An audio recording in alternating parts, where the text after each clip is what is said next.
잠언이 어려운 여러 가지 이유가 있지만 그 중에 하나는 했던 얘기를 또 하고 또 하고 반복하는 것이라고 말씀을 드린 적이 있는데요. 특히 이 말조심에 대한 내용이 그러합니다. 어제는요, 어떻게 말할 것인가를 다루면서 말을 아끼고 침착하게 말하는 지혜를 보았습니다. 그리고 오늘은 무엇을 말할 것인가에 대한 내용입니다. 어제는 말의 절제와 통제라고 볼 수 있고요.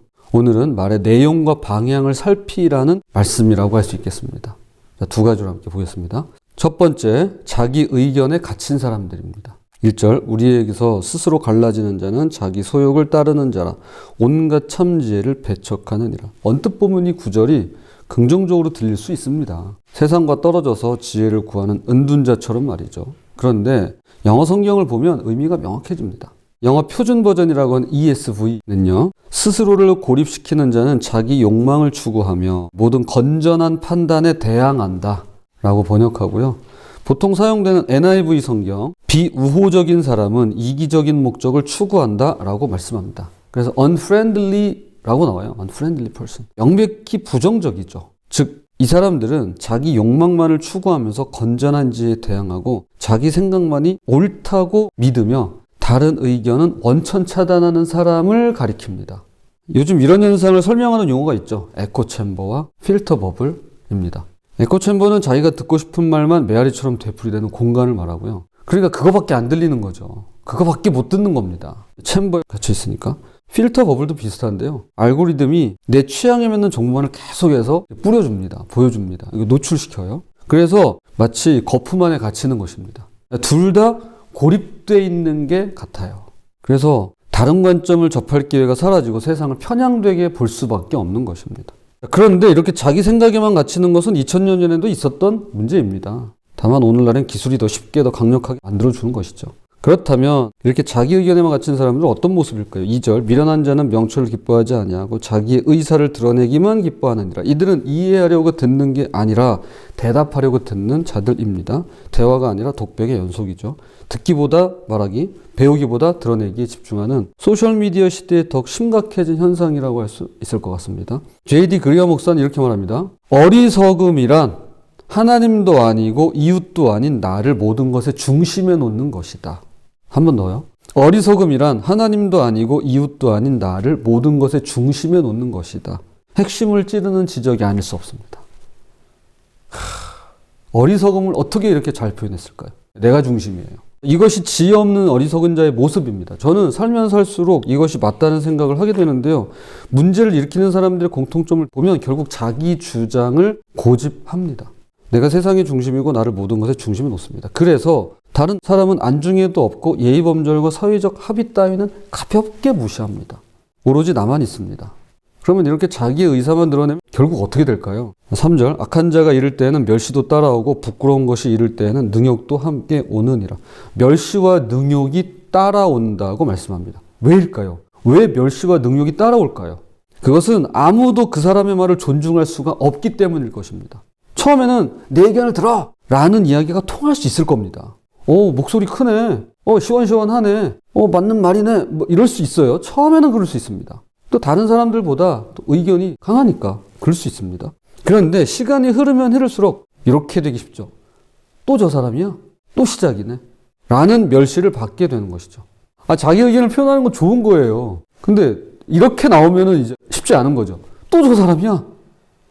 또 시작이네. 그러면 멸시와 부끄러움이 따라올 수밖에 없는 거예요.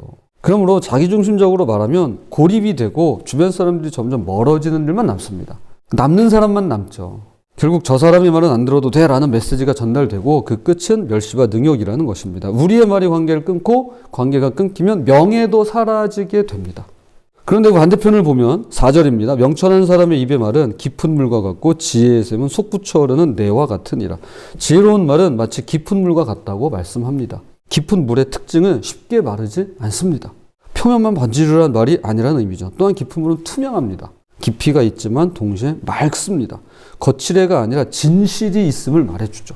진정성. 그리고 지혜의 샘은 솟구쳐 흐르는 내와 같다고 말씀합니다. 즉 고여있지 않고 계속 흐르는데요. 생수의 샘처럼 신선하고 생명을 줄 수 있습니다. 그래서 듣는 사람을 살리는 말이 되는 것이죠. 이것은 1절에서 3절의 자기중심적인 말과는 전혀 다른 모습입니다. 자기 의견만 드러내는 말은 얕고 탁하고 고여 있어 썩기가 쉽습니다. 그러나 지혜로운 말은 깊고 맑으며 속 붙여오르는 생명과도 같은데요. 자신을 과시하지 않고 상대방을 세우고 살립니다. 그럼 자기중심적인 말은 결국 어디로 향할까요? 말로 정의를 왜곡하게 되는데요. 이것이 두 번째입니다. 둘째로 스스로를 파괴하는 말입니다. 5절 악인을 두둔하는 것과 재판할 때 의인을 억울하게 하는 것이 선하지 아니하니라. 자기 편을 두둔하고 상대편은 억압하는 불공정이 나타나게 됩니다. 대한민국 사법부의 신뢰가 땅에 떨어진 이유가 바로 여기에 있죠. 이 문장을 넣을까 뺄까 고민을 조금 했는데 넣었습니다. 자, 그리고 이어집니다. 잠언 18장 6절 7절입니다. 미련한 자의 입술은 다툼을 일으키고 그의 입은 매를 자청하느니라. 미련한 자의 입은 그의 멸망이 되고 그의 입술은 그의 영혼의 그물이 되느니라. 자기 입으로 자신을 망칩니다. 말이 덫이 되어 자기를 올가매고 있습니다. 사실 이거 다른 분 얘기 아니라 제 얘기입니다. 제가 여기서 이렇게 하는 말이요, 저를 올가맬 수 있습니다. 자, 여기서 잠시 오늘 잠언의 흐름을 좀 보겠습니다. 1절에서 자기중심적으로 고립되었습니다. 그리고 3절에서 멸시와 능욕을 받고요. 이제 6절, 7절에 이르면 자기 파괴로 끝을 맺고 있습니다. 그런데 마지막 절이 의미심장합니다. 8절 남의 말하기를 좋아하는 자의 말은 별식과 같아서 뱃속 깊은 데로 내려가느니라. 이미 주일에 잠깐 언급했던 험담에 관한 것입니다. 이것은 그야말로 자기중심성이 완결인 셈인데요. 끝판왕. 별식은 평소에 먹기 힘든 특별한 것으로 험담을 듣는 것이 마치 금지된 음식처럼 느껴질 때가 있습니다. 그동안 잘 몰랐는데 그런 비밀이 있었어? 라며 특별한 정보를 얻은 기분이 드는 것이죠. 그런데 더 무서운 건 뱃속 깊은 데로 내려간다는 데 있습니다. 표면적인 영향이 아니라 마음의 가장 깊은 곳을 오염시킬 수 있습니다. 한 번 들으면 잊혀지지 않고 계속 생각이 그쪽으로 향하게 되는 것이죠. 그래서 어쩔 수 없이 이렇게 기울어 갑니다. 험담이 자기중심의 끝판왕인 이유는 그것이 나를 우월하게 만들기 때문입니다. 우리가 누군가를 험담할 때 그것은 동시에 그 사람을 깎아내리는 것입니다. 그러니까 만약에 우리가 왜 구분이 잘 안 될 수 있어요. 이게 비난하는 건지 아니면 내가 정말 그분을 위해서 걱정하는 마음에서 하는 이야기인지 이걸 구분이 참 힘들 때가 있어요. 저도 잘 안 돼요. 왜냐하면 그 선이 애매하거든요. 그리고 모호하거든요. 뚜렷하지도 않고요.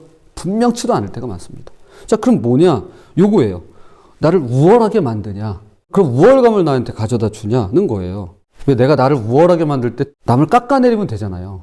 그럼 내가 우월해지잖아요. 나를 우월하게 하지 않아도. 사람이 왜 저 모양일까? 하지만 난 안 그래 라면서 상대적으로 우위에 올라서게 되는 것이죠. 이것이 험담의 심리입니다. 또한 너희는 모르는 비밀을 나는 알고 있어 라며 특별한 정보를 가진 사람으로 자신을 돋보이게 만드는데요. 이것은 험담의 특징인 자기 과시입니다. 결국 험담은 남을 깎아내려서 나를 높이고 비밀을 공유함으로써 나를 특별하게 만드는 자기 중심적인 행위입니다.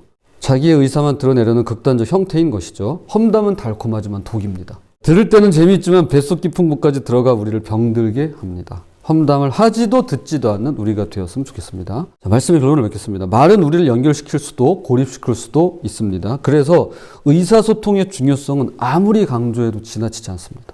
말이 잘 통할 때는 모든 게 순조롭습니다. 천국이 흡사 이러지 않을까 싶습니다. 그러나 말이 막히고 말이 안 통하면 그것만큼 비극이 없죠. 그래서 타인이 지옥이 되는 겁니다. 그런데 오늘날 스스로를 고립시키고 스스로를 파괴하는 말들이 난무합니다. 자기 욕망만 추구하고 자기 의견만을 드러내다가 멸시와 능욕을 받고 다툼과 자기 파괴로 이어져 결국 험담으로 완성되는 것입니다. 이것이 오늘 잠언이 보여주는 자기중심적인 말이 걷는 어리석은 자의 길입니다. 우리는 이렇게 극단적인 경우는 아닐 수 있어요. 이건 좀 극단적인 경우고요. 계속 그 과정을 거쳐서 우리는 그 중간 어딘가에 있을지 모릅니다. 그래서 잠언의 말씀을 통해서 나 자신을 한번 돌아봤으면 좋겠어요.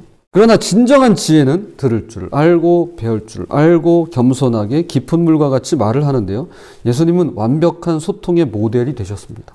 예수님은 사람들의 필요를 들으셨고 사람들의 마음을 위로하셨으며 의심할 때는 연약함을 이해하시고 손을 내밀어 주셨습니다. 김창옥 강사가 결혼을 앞둔 남성분들에게 잘 들으라고 하면서 이런 얘기를 하는 걸 제가 잠깐 봤습니다. 남성분들 잘 들으세요 하면서 예쁜 거 좋죠. 예쁜 거 좋죠. 저 예쁜 거 좋아합니다. 그런데 더 중요한 게 있습니다 하면서 이야기하는데 그러니까 이런 겁니다. 예쁜 거는 유통기한이 있다는 거예요. 저는 거기에 동의합니다. 그리고 제가 알기로는 혹자는 3년이라고 이야기해요. 그래서 예쁜 거 좋은데 그러니까 계속 예쁜 것만 있지 않을 거 아니에요. 그렇지 않은 모습도 있잖아요. 그래서 예쁜 것 말고 다른 걸 봐야 되는데 반드시 봐야 될 것이 요겁니다. 말을 예쁘게 하는 걸 보라는 거예요. 말을 예쁘게 하는 걸 봐라. 예쁜 것도 중요하지만 말을 예쁘게 하는 거, 그게 정말 중요하다. 맞습니다. 저는 여기에 200% 동의합니다. 고립되지 않는 말은 상대를 존중하고 배려하는 예쁜 말입니다. 결국 예쁜 말이에요. 의사소통을 잘한다? 예쁘게 말하는 겁니다. 예쁘게 말하는 거예요. 이 시간을 빌어서 혹시라도 내 말이 나 자신을 고립시키고 있지는 않은지, 내 말이 사람을 살리고 있는지, 죽이고 있는지, 내 말이 관계를 연결하고 있는지, 단절시키고 있는지, 내 말이 깊은 물과 같은지, 아니면 얕은 웅덩이와 같은지 한번 돌아보고 점검하면 좋겠습니다. 쉬운 말로 내 말이 예쁜지, 예쁘게 나가는지, 아니면 밉상으로 나가는지, 왜 말을 저렇게 해? 이렇게 나가는지, 어쩜 그렇게 말을 할 때마다 그렇게 힘이 날까? 이왕이면 말을 예쁘게 하는 게 좋겠죠. 부디 자기 의견에 갇히지 않고 겸손히 듣고 배우며 깊은 물과 같이 지혜의 샘이 솟구쳐 오르는 저와 여러분이 되시기를 주님의 이름으로 부탁을 드립니다.